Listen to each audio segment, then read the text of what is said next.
Bonjour à tous et bienvenue sur Makertronic. Je suis très content de vous retrouver aujourd'hui pour une situation qui est un petit peu difficile, hein, en ce moment pour nous les mineurs. On se pose beaucoup de questions, qu'est-ce qui se passe? Pourquoi tout se casse la gueule? Voilà. Donc je vais essayer de vous expliquer un petit peu ce que moi j'ai compris, de ce qui se passe sur le marché, en ce moment. En quoi nous, ça nous impacte, et puis, surtout, comment se préparer, si jamais, ça devait continuer, comment se préparer et comment, faire en sorte, bah, d'essayer de tirer notre épingle du jeu, quoi. Hein, voilà. Donc, pensez à me mettre, un petit pouce bleu parce que moi ça m'aide et puis ça référence la vidéo, donc c'est cool et puis, abonnez-vous si vous n'êtes pas abonné. Alors on va commencer. Déjà, il y a des phénomènes, macroéconomiques, importants, hein, qui se suivent, qui s'enchaînent et qui sont tous, terribles, quoi, hein.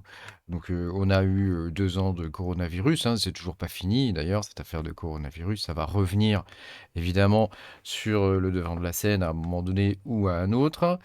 Donc ça a forcément, impacté l'économie de façon, durable, malheureusement. Et puis, ensuite on a un autre facteur qui est la guerre, en Ukraine, hein. Avec, la perte des terres cultivables, le coût, hein, que ça peut engendrer, y compris pour nous Européens, hein, qui aidons, l'Ukraine.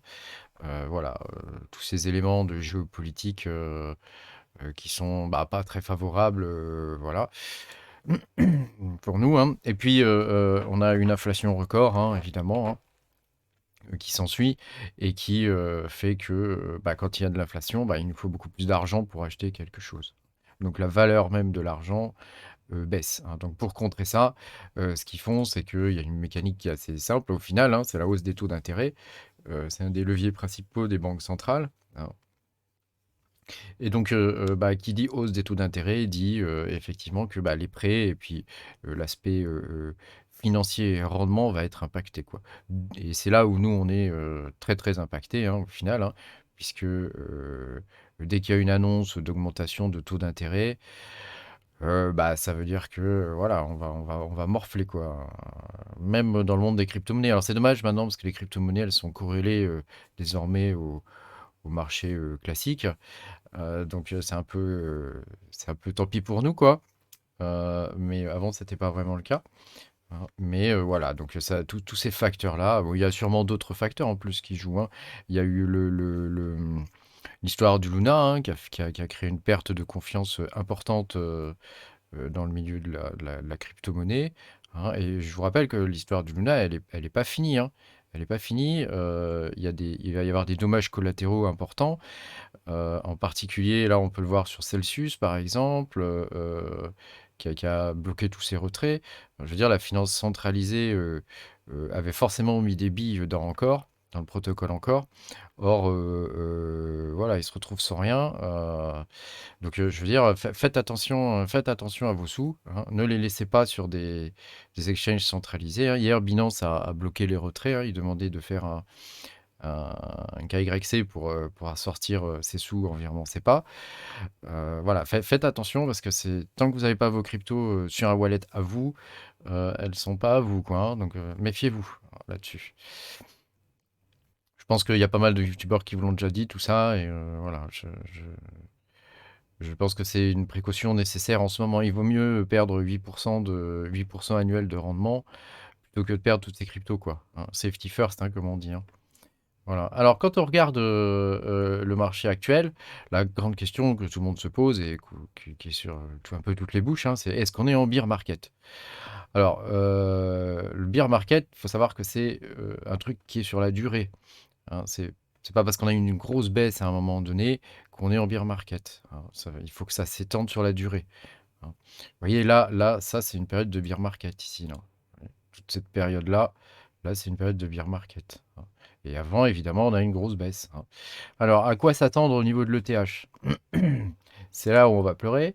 Quand on regarde historiquement l'ETH, quand il passe en bear, il perd 90 de sa valeur. Un peu plus même, on va dire entre 90 et 95 parce que j'ai pas bien fait mon truc là. Je vais essayer de pointer bien sur l'ATH, voilà.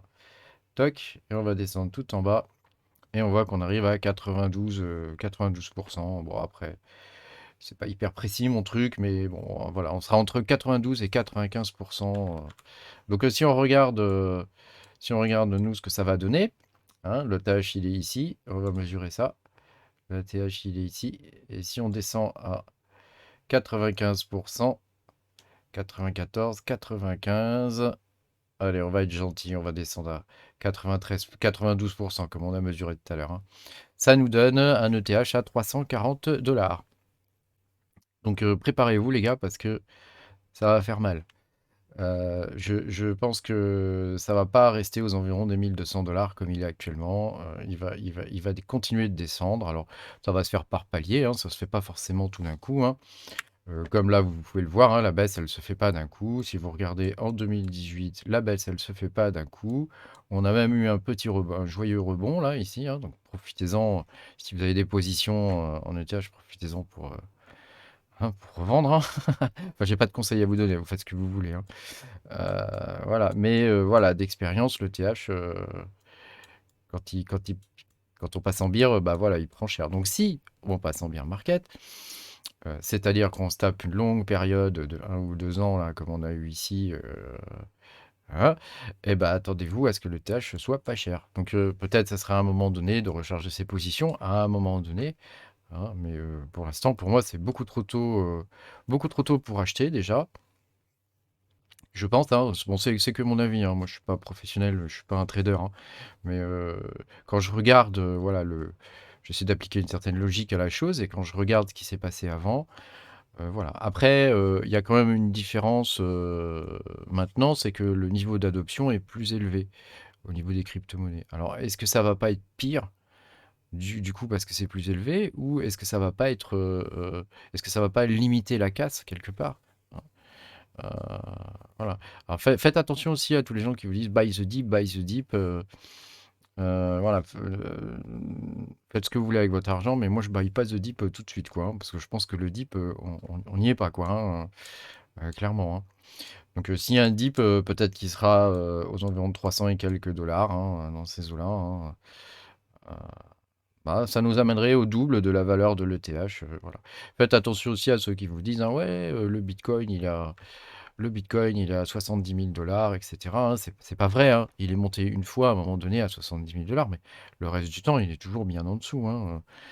Là, quand on regarde l'Ethereum, il y a une grande période de FOMO, par exemple. On en a deux, hein, deux belles périodes de FOMO, hein. Donc là, la seconde a été plus longue que la première, hein, quand même, hein. Et puis derrière, bah, voilà, c'est le vide, quoi. C'est le grand vide, quoi.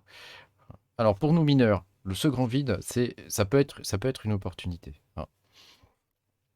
Ça peut être une opportunité à partir du moment où on arrive à gérer l'efficience de ces cartes, hein. C'est-à-dire qu'il faut couper toutes les cartes qui consomment vraiment trop, hein, parce que sinon ça va vous faire des factures d'électricité terribles.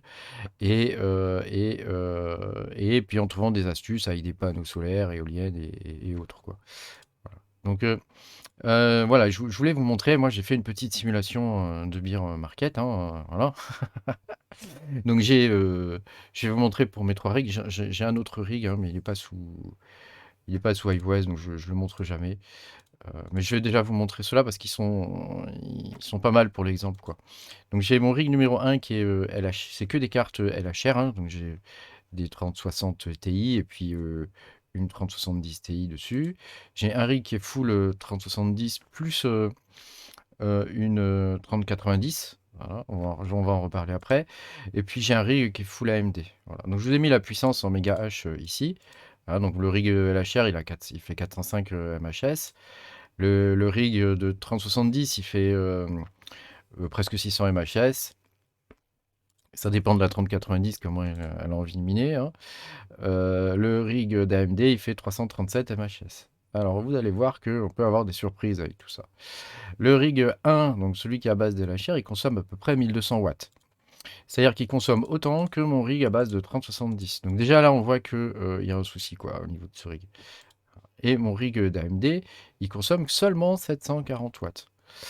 Alors, si on fait le calcul de l'efficience, donc c'est-à-dire qu'on prend ce chiffre-là et on le divise par celui-là, on obtient un ratio, hein, et ce ratio, c'est un indicateur pour nous, pour savoir, est-ce que le rig il consomme trop par rapport au nombre de méga hash qui sort, quoi. Voilà.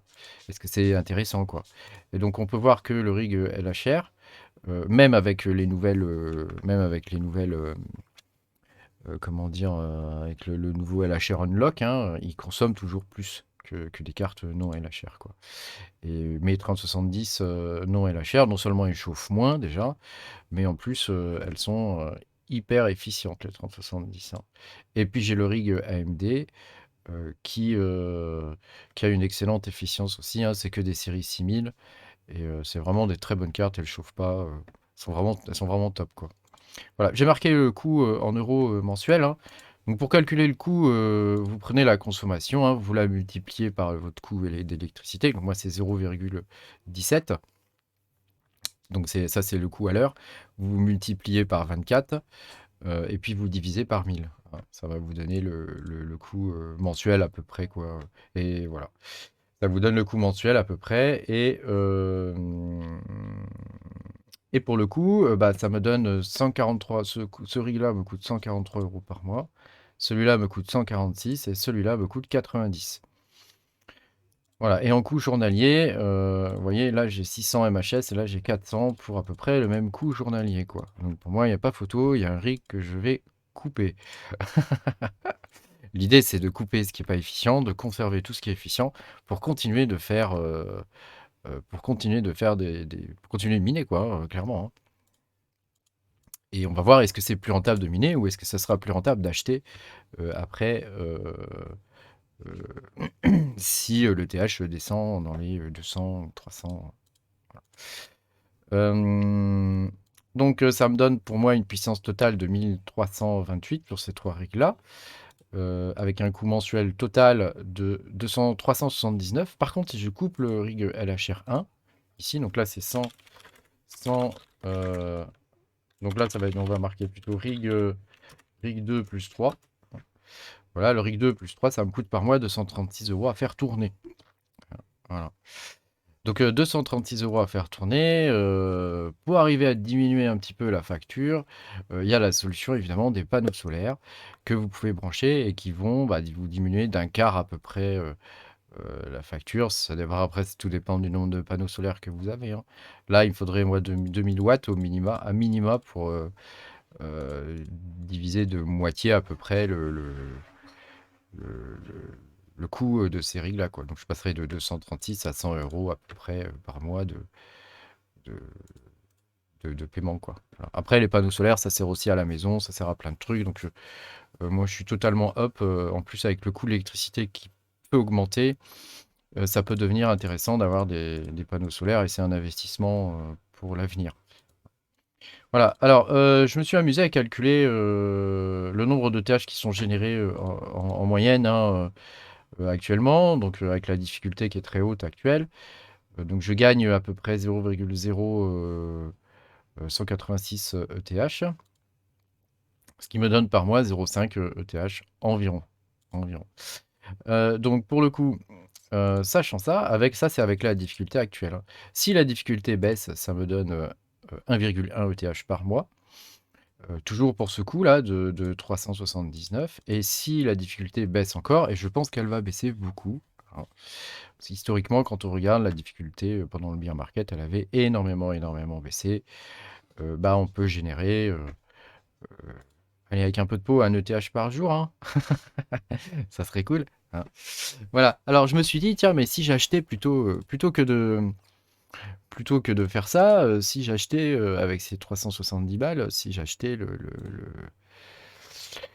l'ETH, quoi. Voilà. Donc si je l'achète au cours actuel, j'aurai 0,3 ETH au lieu de 0,5. Donc c'est pas très intéressant. Si je l'achetais alors qu'il il est à...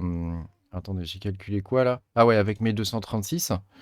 Avec mes 236, si j'achetais, j'aurais 0,2 ETH. Donc bon, c'est pas très intéressant comparé à ce que je peux avoir là en minant, quoi.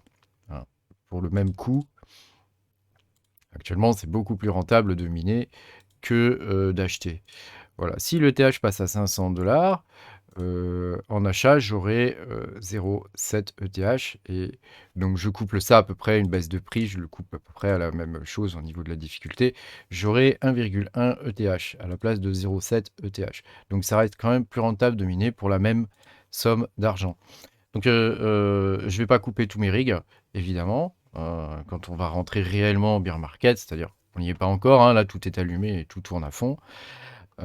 Mais c'est clair que, bah, voilà, je vais essayer de continuer de miner parce que déjà j'aime bien ça, ça me plaît bien et puis, bah, c'est tout simplement plus rentable que d'acheter d'après mes calculs. Après si je me trompe, dites-le moi dans les commentaires, hein, mais, je compte bien, sur le fait qu'il y ait une grosse baisse de la difficulté, et je pense que ça peut devenir très intéressant de miner, à un certain moment, du bear market. Alors peut-être qu'à certains moments, on va peut-être couper nos rigs, hein, voilà et puis est-ce que l'ETH va véritablement passer en poste alors que le bear il commence? Heu, Ça serait vraiment un calcul terrible de leur part, hein. Voilà. Oui, il y a un autre truc aussi qui explique, cette chute, hein, c'est qu'il y a des ETH, qui sont stackés, ETH2, hein, qui sont stackés et je vous l'avais dit dans une des vidéos, ETH2, la catastrophe arrive. Il y a à peu près 12 millions d'ETH comme ça qui sont stackés et il y en a qui essaient de le retirer.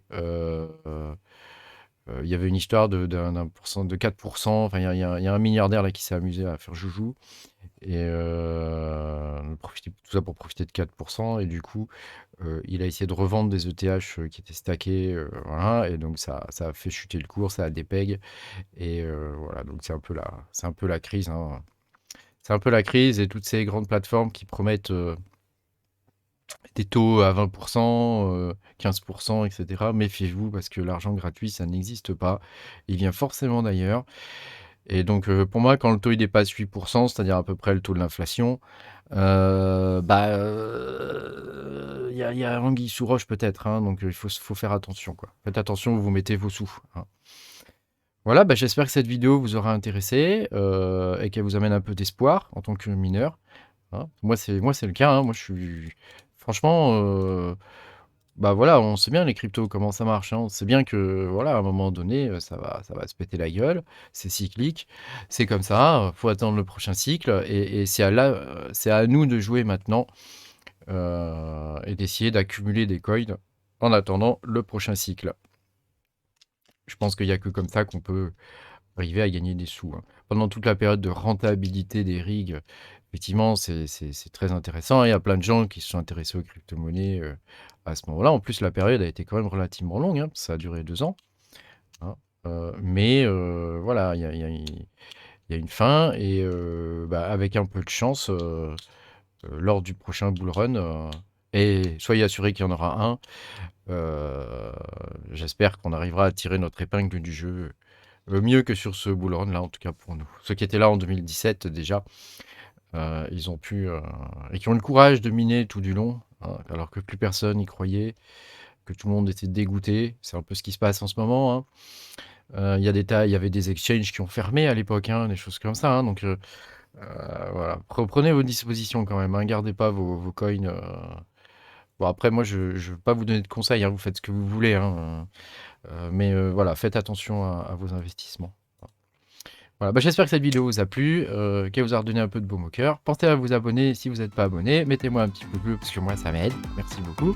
Et puis bah, à bientôt, hein, pour de nouvelles aventures. Salut!